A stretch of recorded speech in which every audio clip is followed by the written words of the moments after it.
Hello friends, welcome to follow up. Let's have a look at problem 2914, minimum number of changes to make binary string beautiful. In this video, we're going to explain a very simple linear time complexity algorithm. So our plan will be the following. First, we are going to digest the problem statement, and then we do the simple analysis, and finally we share the short code. So here we are given a zero-indexed binary string S, which has even length. So the next paragraph basically defines what's a beautiful string. So a string is beautiful if it's possible to partition it into one or more substrings such that each substring has an even length, and each substring contains only ones or zeros. So we can change any characters in S to 0 or 1. In other words, we can flip. So we want to return the minimum number of changes required to make the string S beautiful. So here are three examples. In the third example, it's already beautiful because it has length 4 and all the characters are zeros. So in the second example, so this is length 2, right? So to make it beautiful, we can change 0 to 1 or 1 to 0. Anyway, we need one flip operation, so the output is 1. So in the first example, so the return is 2. For example, we can split in the middle, just one possibility, right? So we change 1 to 0 or 0 to 1 for the first part. And similarly, we do it for the second part. So this gives us 2.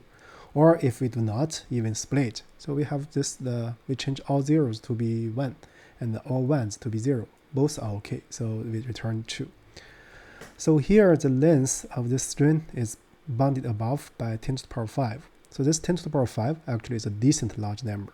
So if you think of square time complexity algorithm, it might not pass all the test cases because typical a computer can treat 10 to the power 7 operations per second. So here, 10 to the power 5, if you take square, it's the 10 to the power 10, right? That's too large. Also, it depends on how leetcode set the time limit. So here, S has an even length, that's already stated, and this binary string. So with that said, we are ready to do the analysis. So here, I just want to give you a hint for one point. Once you notice this point, then writing the code is rather straightforward.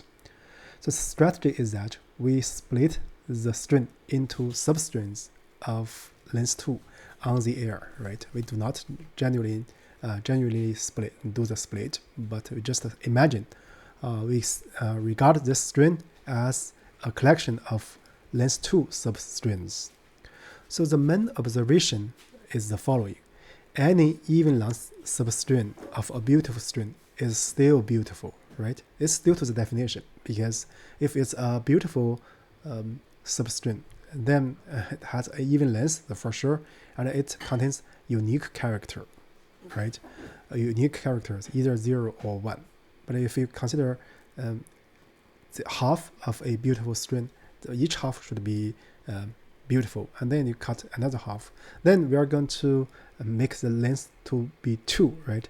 So at that stage, basically we just need to check if we split the string into segments of length 2 and then see if they are beautiful. If not, we just add 1. If it's already beautiful, we just remain it is. For example, 0, 1, 0, 0, 1. So we split into 2, we have 1, 0, 0, 1. So both are not beautiful, so we just have 1 plus 1, that is 2, the return. So similarly for the second example, we have 0, 1. So this already give you 1. So you can do another one, let's see.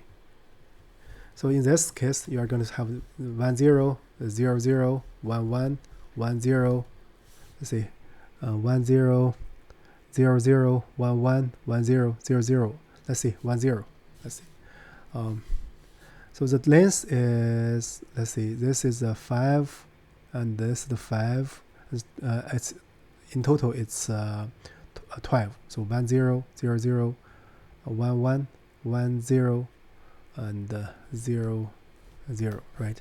So this one, the 0 0 and 1 1s are beautiful. So then the return will be 1 plus 0 plus 0 plus 1 plus 0 plus 1. That is 5, right? For this case, this is 1, this is 1. Let's see. This is not 5. Let's see. This is 1 plus 1 plus 1. That is 3. So we have, for this case, we're going to return 3, corresponding to this one, and this one, and this one. So now, with that said, let's write the code. First, we have a result that is 0, right? Then we are going to use a for loop for I in range length s over 2. Then we can get a segment. The segment will be something like this. So s 2 times I. Then the length will be 2 times I plus 2, right? So this way we have a segment. So we just need to check if temp 0 equals temp 1, right? So if not, so we are going to increment this result by 1. So then we just need to do the return. So this will be a full solution to this problem. So now let's look at the test. Yeah, it passes the first example. So now let's look at the generic case. Yeah, it passes all the cases. So that's basically about it for this specific problem. But you can write it even shorter for this problem. For example, let's copy this function signature and change this one to be version v1. And then what we want to do, we want to return summation. Let's see. We want to get each segment. So each segment, the segment will be like this, right? So that will be s2i 2 times I to 2 times I, then the length will be 2, right? So I can make it a set, right? So if I make it a set, so if it's already beautiful, this contains only one element, then I can use this length of this set. Just a -1, right? If it's beautiful, it's going to contribute 0. If it's not beautiful, it's going to contribute 1. Then for I in range length of this s over 2. So here, I guess the point is that we pay attention to the parentheses to see if it's right or matching. Now let's do a test. Yeah, it passes the first example. So now let's look at the generic case. Yeah, it passes all the generic cases. It basically tells us that the parentheses are matching, right? So with that said, I guess that's about it for this specific problem and also for this video. Thank you.